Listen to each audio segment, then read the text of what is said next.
Oh my god, we haven't done this in a while. It's me! Really haven't done this in a while. So I just rewatched the episode. I have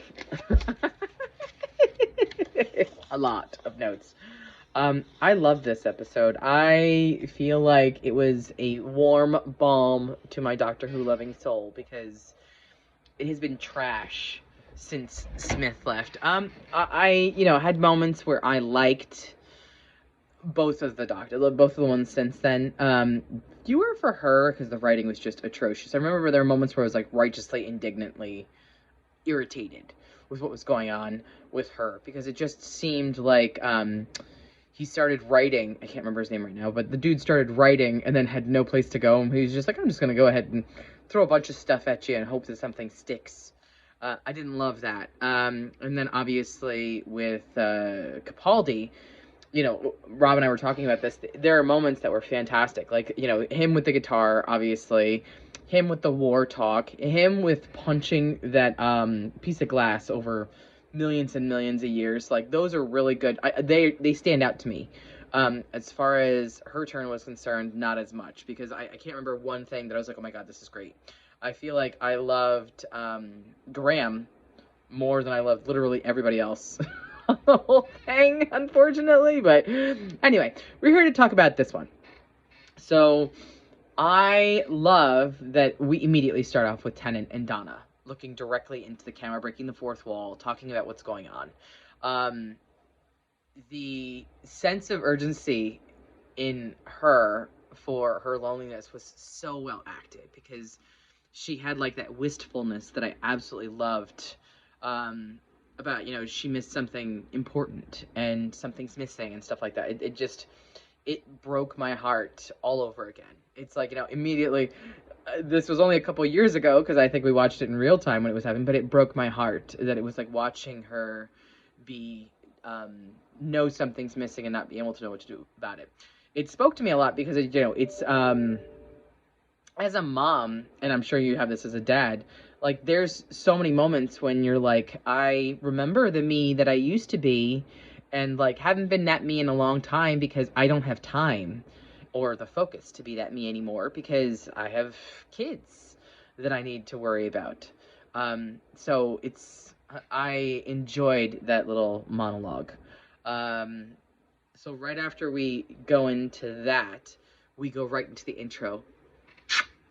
The intro was so, like, I feel like just the whole episode was just balm to my soul in terms of loving Doctor Who and stuff like that. Just, it felt the right combination of fun and urgent and interesting and exciting and stuff like that. Just really well done.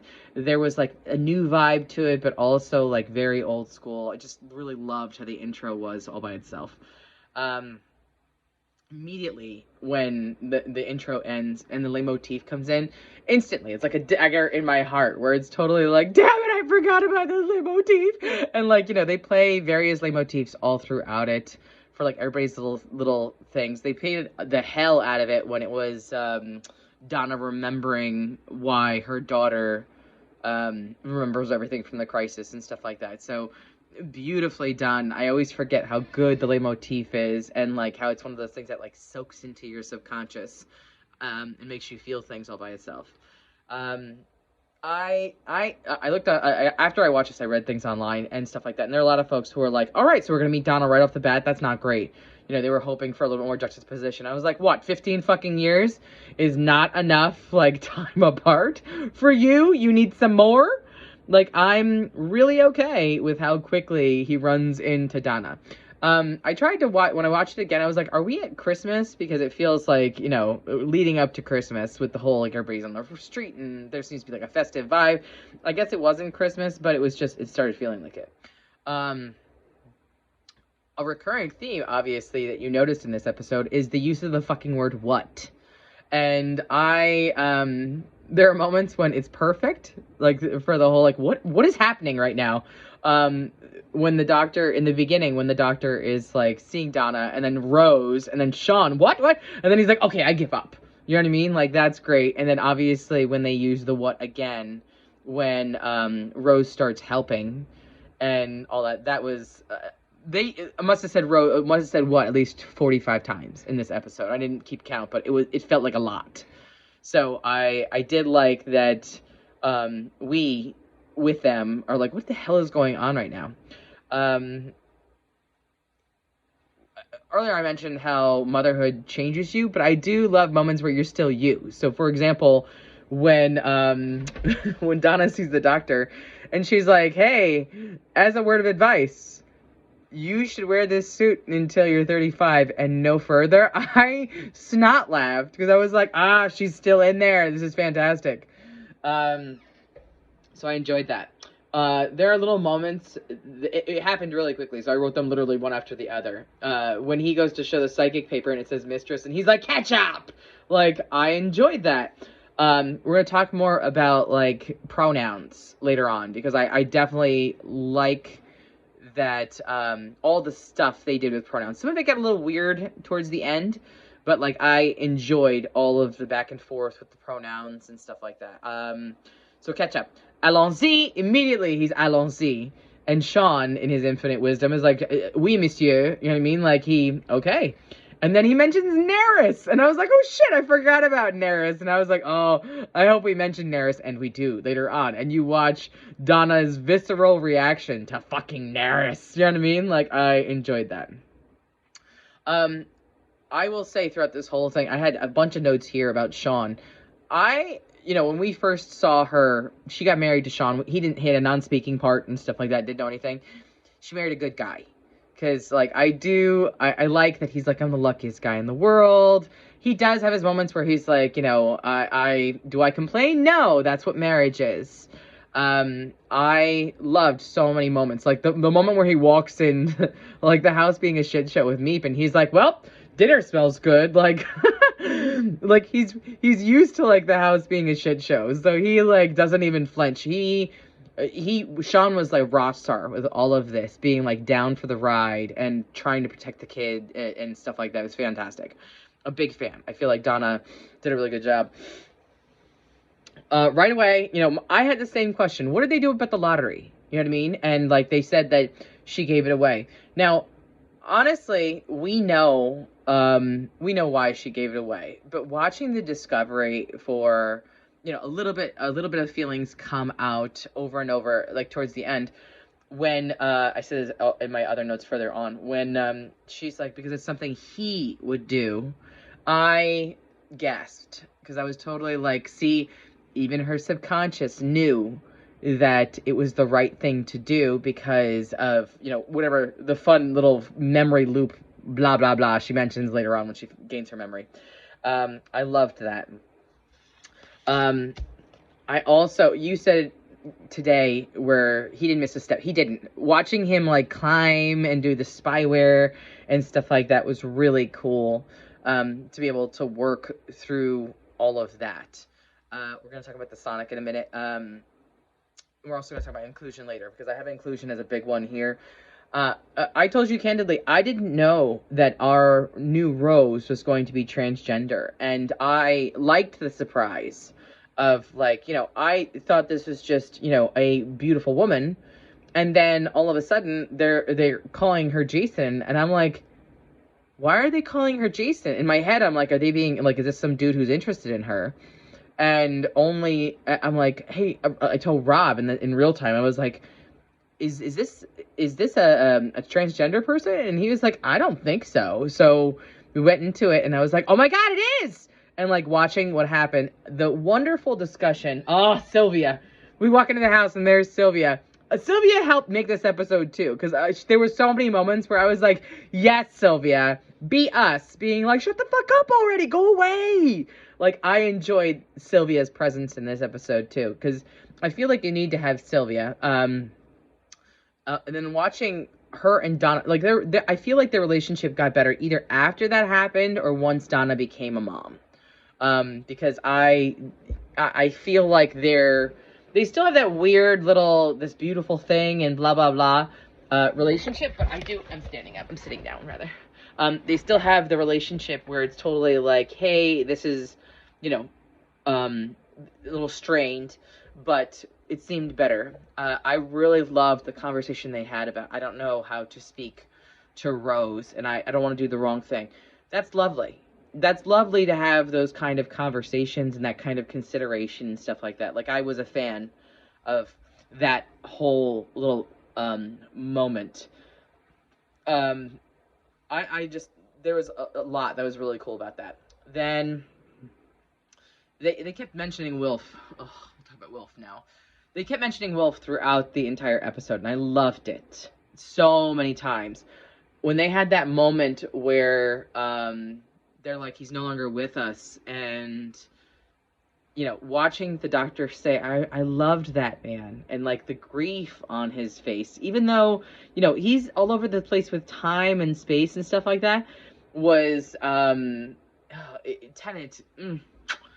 But then, it's a stab to the heart. But then as soon as they're like, yeah, Unit is taking care of him, Kate Lethbridge Stewart, and immediately you see like the joy pick up on his face. Like, I feel like in that moment he made like a mental note of himself. Like, I will always have Kate Lethbridge Stewart's back for the rest of fucking time for doing this for me. And that's beautiful that she cared about the doctor enough to want to take care of Wilf the way that she did. The Meep. I told you, I have a cat that I love / hate who is like spiteful. So like he'll pee or poop in random places in the house, and sometimes he'll use a litter box and all that good stuff. So love-hate relationship, where sometimes I love him and he's sweet and he's my boy and stuff like that, and other times I want to leave him outside with the bears. I'm constantly like, don't abandon the cat. So watching the whole Meep trajectory in this episode was fantastic, because it was totally like, like Meep was walking around on me and Rob while it was happening, and like every time they'd say Meep, I'd giggle. And then once Meep turned bad, and I was like, see, I fucking knew it. Because Meep looks cute, but will piss all over your stuff. You know what I mean? So I giggled a lot with the Meep. And then Beep the Meep was fantastic. Like, it was a nice little, you know what you're about. So Sonic. I want to talk about the Sonic real quick. The Sonic has some brand fucking new functions that it never had before. Now, I don't know if Disney magically gave the Sonic screwdriver functions.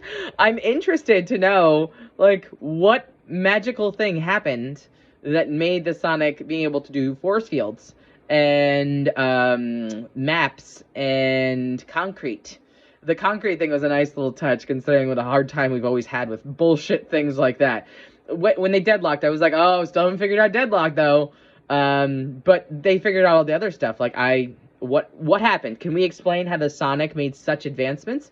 We never actually talked about, like, you know how every single time we have that wonderful little movement where we go ahead and say, all right, this is a new doctor, these are new clothes, and here's their new Sonic. We didn't have that for this one. So what does his Sonic look like? I didn't have a chance to look at it really close because I was too busy. I was watching this on my phone the second time around, and the first time around I was doing more than just enjoying like the view of like what does a Sonic look like right now. So I'm interested to know what the hell happened there. The next thing I was going to mention is I love how this doctor is exactly who he was, but he's also changed. I absolutely love her, he said. And then he's like, oh, is that the kind of stuff that I say now? Yes, as a human being, you grow. Now, I don't know if they were doing that to steer into, I was a woman once, so I'm more sensitive now because I can see things from a woman's perspective or not. I don't know if that is where they were going with it. If they don't, I don't love that, but, it's fine. It was just interesting to watch how he's both stayed the same and evolved in his emotions and sensitivity. I want to talk real quick about the inclusion aspect, because I will talk about it more later on. But the inclusion aspect of this was wonderful. The only challenge I ran into with all of this is I almost felt like we were trying too hard to talk about all the inclusion. So, first of all, meeting Bingham, who is a handy-capable human being, but she badass as fuck. And she's, like, unimpressed by the doctor. Like, he's like, waited your whole life. And she's like, no. loved her. And she's like, hey, I am badass. You know, they had that moment where it was like, hey, sorry, there's a bunch of steps. You're SOL. I kind of got angry there because I was totally like, this chick, we're going to pigeonhole her because of some steps. Like, was she a fucking Dalek? You know what I mean? Later on, when she turns into have this beautiful, massive power thing in her wheelchair, which is cool, I'm like, we couldn't make that shit float. But, like, I get it. They needed it for the story so that she didn't get, you know, hypnotized by the psychedelic sun or whatever. I just didn't really love, like, we steered into that. The trans thing, we're going to get into that more later. I noticed that when there was that entire fight scene, it focused a lot on the soldier that was wearing the turban. Now, I don't know if that was to point out to us that he doesn't wear a helmet because of whatever, because this dude is like the only person in the entire thing that's not wearing a helmet because it probably would not fit around his turban and hit the special order. Who fucking knows? But I felt like we were trying to point him out specifically because the camera kept going back to him over and over and over again. Same thing when it came to pointing out the trans aspect of things. So as much as I love the inclusivity of all of it, I'm wondering if we are like, yay, I'm getting extra merit points for pointing out all just how super inclusive I am. It's like having a company of like old white guys. Old white guys run the company and they think that they have all this crazy inclusivity by pointing it out to everybody how inclusive it is. It's just a thought. It's just, you know, I fit into one of the like areas of what's inclusive or what's not inclusive by being a woman. Obviously not to the degree that all these other folks do, but like, you know, it just got a little weird after a little while because it was like, all right, are you trying too hard for this? Instead of presenting like, this is the world now and this is how we all work and people are amazing all by themselves, are we going to make it a point of pointing out like what makes them different and the same? I don't know. It was just a thought here. So we'll move on. I will tell you, for someone who's really worried about killing Donna, he keeps fucking showing up. Like, dude, I am not going to keep showing up in places where I'm like, I'm really sure, I'm afraid I'm going to kill her, and yet I'm going to run directly to her house and be like, sup? You know what I mean? Like, I'm not doing that. I loved Sylvia's entire, like, no, you don't. No, you don't. You don't see him. No, you don't. He's not there. You don't see him. It's fantastic that she slaps him. I forgot how many moms slapped the doctors. You know what I mean? Like, it was just a lot of moms. It was great. I mentioned Sean being fantastic. I mentioned Wolf's Bittersweet. The pronoun discussions was interesting. Where, you know, you specifically ask Meep that if Meep's a guy, and they're like, actually, what is your pronouns? And he's like, I am the Meep. And he's like, I do that. I'm the doctor. So that was an interesting juxtaposition. It's weird because we never think of the definite article being that word, like the doctor. We only ever think of like he or she, obviously. So I thought that was interesting to have that. And then it was also a point to the two hearts point. They kept pointing out two hearts a lot. I'm sure that's going to mean something later on, but having two hearts seemed to be a point of discussion more than I thought. It wasn't just like a throwaway moment. I do like that in the middle of the firefight, Doctor just hands the Sonic to Donna. He's like, here. And she just takes it. Like, doesn't think twice about it or anything. Just takes the Sonic. Didn't think twice. I thought that was interesting. I mentioned the resonating concrete. I liked the pet names that she easily brought them back. Skinny Minnie, things like that. Like, that's, it's nice, the journey that they brought us on of her coming to remembering him. I mentioned the warrior and the turban choice. The wig put on. It definitely had like Fez vibes to it. I'm sure that was on purpose to do that. I like that he just had it in his jacket. He's like, woo, you know what I mean? And then has the whole discussion. One of the things that Davies is fantastic at is basically being like, this is not what you think it is. So the big, scary, bug-eye, alien-looking things were the good guys. And the cute little fuzzy white thing was the bad guys. Again, not sure if that was a proactive, like, social commentary, or if that was trying to go ahead and be like, haha, fooled you. So I'm eager to hear what you think. The moment he said Shadow Proclamation, I was like, motherfucker, I forgot about the Shadow Proclamation and how important that shit is. Like, loved it. Big fan of that. Um, they mentioned the psychedelic sun. That's the non-imaginative person in me finds that fascinating that there's a psychedelic sun. Like, what does that do? Like, how does that orbit? What does it do to all the people around? I mean, they said that made people go crazy and stuff like that, but like, how? Is it shrooms? Is it pot? Is it something altogether different? Like, what is that? The beep of all meeps. That made me giggle because it was totally like we're on Disney now, so we can't curse.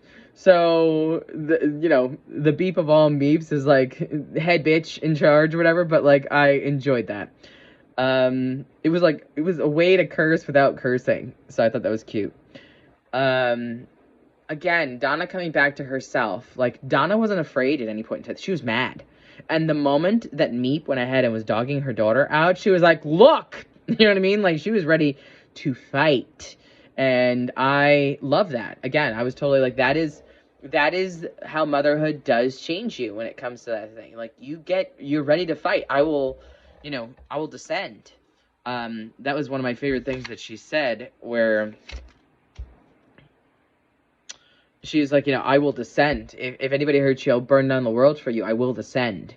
Love that. And then obviously with the whole Donna Noble is descending. Fuck yeah. Fuck yeah. That is, loved that as the callback to the old thing. But also, like, this is a mother who is descending to protect her child. So fuck you all. Love that. When Donna was like, I have to go help the doctor, I gasped. And I was like, ooh, she said his name. They haven't said his name so far. This is amazing. The moment the two bays came down, I was like, come on. Like, when they walked into the room, I saw the thing in the middle, and I was like, we gotta partition this bitch again. Like, we did. Which was the whole Wilf situation. There was so much, like, synchronicity between the original, like, Wilf scene of the Doctor ending and this. And I thought it was interesting that they made this choice, that it wasn't the Doctor ending this time, it was the Dr. Donna ending, supposedly ending this time. But it was beautifully done to go ahead and have that be like, okay, remind you of, the Noble family. This is what happens with the Nobles, and that's the world. I love that, like, he's like, you will die, and she's like, okay. Like, again, like, badass as fuck, Donna. You know what I mean? Like, that is what you have to do. I forgot that you needed to have, like, the code sequence. I feel like I vaguely remember the code sequence itself. But, like, having that code sequence and the way that and they're made up words. It's just, like, random words strung together. Mexico, cessation or something like that. Like, cessation. I wasn't sure. I was like, I had to, like, look up some of the words to be like, that's not a real word. Loved that, though. I thought that was pretty cool to go ahead and just the cadence that they both had. And then when they finally caught up to each other with Sparrow, of which, again, remember, what's her face, Sparrow. So many different moments where it was just like, oh, so beautifully done. And then she's like, binary, binary, binary. And I was like, oh, when they had that. I love that the world is about to burn, like, London's about to burn down, and she still has time to give him shit. She was like, I won the lottery, and you fucked me all up. Like, I could have been amazing. So, like, I like how, she gets this whole whatever, and then she, like, flicks her hair. I laughed, and I was like, ooh, my girl back. I thought that was amazing to go ahead and be like, yep, she got enough time to give you a ration of shit. Before she saves everybody. They made the fix, and then holes fix themselves. That's not how science works, or physics, or literally anything. But fine, whatever. It's magic. I'll suspend some disbelief. It's no problem. The death scene was just a heart-wrenching thing to, like, go through, where it was like, I don't remember, I remember vaguely watching certain things and being like, was Donna in that when we watched it? Because I was like, is she gone? I was like, did he come back so he could fucking say goodbye to her? And then when, the soldiers walk in and he's totally like, do what you gotta do. I was like, oh, you're killing me. And then you see the hands flicking that, and I was like, ooh, tell me. So I like to think of that scene as, like, a shared strength among generations. The strength that you pass along to your kids to, like, learn the good traits that you pass along, as far as an analogy is concerned. So I like this the story of the shared meta crisis that they had together. I love those stuffed animals. I for real want one of those stuffed animals, like the Ood one. I feel like I need that in my life. Like if BBC wants to make some money right now, right before Christmas, make some fucking Ood stuff. Like make some stuffed animals from Doctor Who characters, because people would be fucking in. And then this is where it got weird. The binary non-binary conversation. So it was totally like, the Doctor is male and female and neither and both. So it got to a point where I love that. First of all, I love that sentiment. The Doctor is anybody the Doctor wants to be. The Doctor doesn't have to be a man. It's kind of like a poke in the eye to people who had a hard time with the Doctor being a woman. But I like that. It was just kind of like, I feel like, again, we were trying too hard with all of that. The next Jamie. I had to laugh with Jamie because when I first watched this, I was like, oh, Jamie Dodgers. And then I was like, wait, maybe they mean something else. So I literally had to Google and find like jammy is a whole expression in British English, whatever, over there. And I was like, it's a nice word to include for the Doctor. I love crypticness. I really do. Like when the Meep is about to be gone, and Meep is like, hey, you think that I'm gone? Wait till I tell the boss about you. And then he's like, I hate cryptic. I'm like, motherfucker, your entire run was cryptic as fuck. I can think of at least 3 instances that were cryptic. The Dr. Donna, you know what I mean? Like all that other horse shit. Like there's a lot you will knock 3 times. Like, yes, I get why you hate it, because all kinds of crazy shit happens in your life when someone is cryptic with you. You are not new here. You know what I mean? I feel like I don't remember anybody being as cryptic since Tennant as they were during him. But it is what it is. Let It Go. I don't... So I feel like it would have had more impact if it was totally like, we are human or whatever, and we can let things go. But it was totally like male presenting doctors can't let it go. I saw online that a bunch of people had some feelings about the letting it go part, because they were totally like, all right, you kind of made it oddly reverse sexist or something. I don't fucking know. Usually I'm sure like men were feeling that way. It just felt like, I think you called it Deus Ex Machina. It seemed too neat of a bow. Like, we can keep some of that. Like, I don't know. I don't like the way that was totally like, yep, we completely removed all that shit. Goodbye. Like, it doesn't work for me. It shouldn't be that easy. It wasn't that easy the first time. Like, you've been waiting all these years to let it go. Like, I don't know. It just didn't work for me, like that let it go thing. I felt like it was just totally like, oh, we're running out of time. Let's go ahead and make some weird shit and make a jab at male presenting doctors in the same token. Like, I just didn't, I don't know, it was weird. I do like that everybody's like, the doctor's like, you should totally come on a trip with me. And Donna's like, no. And he's like, to go see Wilf. And she's like, you son of a bitch, I'm in. Love that. The TARDIS is gorgeous. Like, I want to run around in that TARDIS, and I love that they gave all of us who are fans like a long pan shot of the Doctor running around the TARDIS like a little kid, because fucking David Tennant was so excited. Like, you did not have to convince that dude to run around the fucking TARDIS. He was like, that was probably filmed on day 1 where he was like, I need to run around the TARDIS now, please. Like, that's same, brah, same. I enjoyed it a lot for him running around. It is gorgeous, and I love it. I actually hope that we kind of get to keep it with our new Doctor coming, but I have a concern that we're not going to get to keep it, and it's going to turn into this weird little dark emo mess, but I don't want it to. I like the whole clean, minimalist lines. Not minimalist, but it's full of white round things. But, like, I love the look of it. It's beautiful.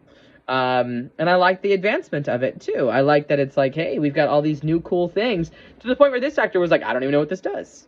That's cool to me. You know what I mean? I feel like the TARDIS should have been evolving with the Doctor and the Sonic Screwdriver this entire time, or at least somewhat. And it does, but not technologically. Like, they still, had that fucking rubber mallet to do stuff. And I get we're doing it because it's supposed to be funny, but, like, after a while, it kind of gets old. The fucking coffee. You knew once the coffee was made and she was like, yep, got in trouble for dropping, you knew she was going to drop that coffee in it. There is some debate online whether she did it on purpose or not. An argument can be made either way, whether she did it on purpose or by accident, because she is Donna, and she does do dumb shit sometimes. But, like, I don't know. I realized a lot of the reasons why that was done is because typically when we have Doctor Who, the TARDIS is crashing. We didn't start that. Again, we did not start in the typical way, but we're trying to bring it back to the stuff we did before. And then, I love at the very end, we're having cloister bells. Because the cloister bells, to me, is always, like, again, distinctive sound, where when you hear cloister bells, you're like, oh, shit's about to go down here. And then we fucking leave it, and we can go anywhere in time and space. Like, motherfucker, we know you're Doctor Who. Can we get to the next time and space thing? Like, I saw a preview for next week, and I was like, it tells me nothing. The Doctor's sitting in a place, and it looks like it's empty. That's it. Doesn't tell me where, doesn't tell me when, doesn't tell me who, doesn't tell me any of those things. So I want to know where we're going. So anyway, all of that to say, I loved this. I really loved this. I really felt like it was the way to put us all back together again. You know what I mean? To put back the parts of us that became broken with Doctor Who over time. With all of that. Like I said, some little odd notes that I wasn't sure how I feel about, and like as time goes on, I'm trying to think through it some more, and as I, when I get your video, I'll probably think through it even some more. But I loved it, and I'm thankful that it's back, and it feels like the kind of Doctor Who that I missed because of the excitement. And I watched it, the second time, and I still was like, oh, I'll watch this and on the side view while I'm doing some work. I still could not focus because I was like, oh, I want to see again this part, or like watch it more closely and stuff like that. It was just really well done and so thoughtful. And I have missed Russell T Davies, and I have missed the Dr. Donna and all that good stuff. So anyway, tell me what you think. I'm going to try and upload this to YouTube tonight because we're like at 32 minutes right now. I know that I think you still have me subscribed or some shit like that. I don't fucking know. But it should be good by the morning. Let me know what you think. All right, bye.